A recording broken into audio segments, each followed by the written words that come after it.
A project plan is a project manager's best defense against schedule delays, budget problems, and unfulfilled requirements. It's a formal document that defines what a project will deliver and how it will be executed. Executive management or the client must approve the project plan before you start, ensuring that everyone is on the same page. While you can expand or reduce your plan depending on the scope of the project, it's best not to scrimp on a document that's meant to direct your project team and ensure that all of the work gets done when it needs to. 5 main sections comprise a strong project plan. The first section is the project overview. This is just as it sounds. It's a brief description of the project, and it includes any relevant context, such as background information, past initiatives, or why a project was initiated. The project overview gives a broad snapshot of what the project is about and the environment in which it operates. After the project overview, the second step is to describe the project goals and deliverables. Goals should give team members an understanding of the client's objectives and criteria for successful project completion. Deliverables are any tangible products or outputs of the project, such as media files, blog posts, and product features. Make project goals and deliverables as specific and measurable as possible. So far, you've provided an overview of the project along with its goals and deliverables.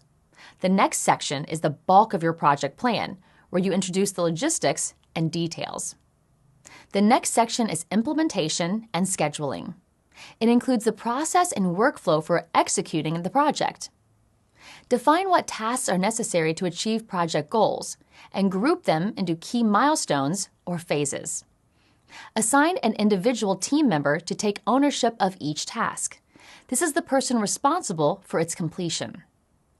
Set deadlines. Give specific due dates for individual tasks and milestones. And organize all of this information into a schedule that's visual and easy for the team to see their responsibilities and deadlines. The third section is resource requirements. Identify the resources you need to complete a project, including time, people, budget, and equipment or technology. Where and how will you obtain these resources? How will you distribute them across project phases? The last section is risk management and communication. First, what are the potential risks or threats to the successful completion of the project?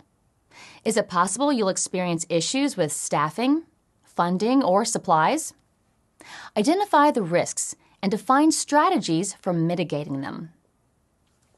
And second, what is your communication plan? How will critical project information be delivered and at what frequency? Setting clear, effective, and open lines of communication encourages your team to speak up when there's a problem and address it right away. Altogether, these sections will help you create a plan that's specific, actionable, and proactive. Expect to do some research and interview the client or key stakeholders to gather the information you need. But also remember that no matter how thorough your planning, plans can always change. A project plan is not a fixed document to set aside after it's approved. Think of it as a living, breathing thing. Adapt and update your project as needed to achieve the best results.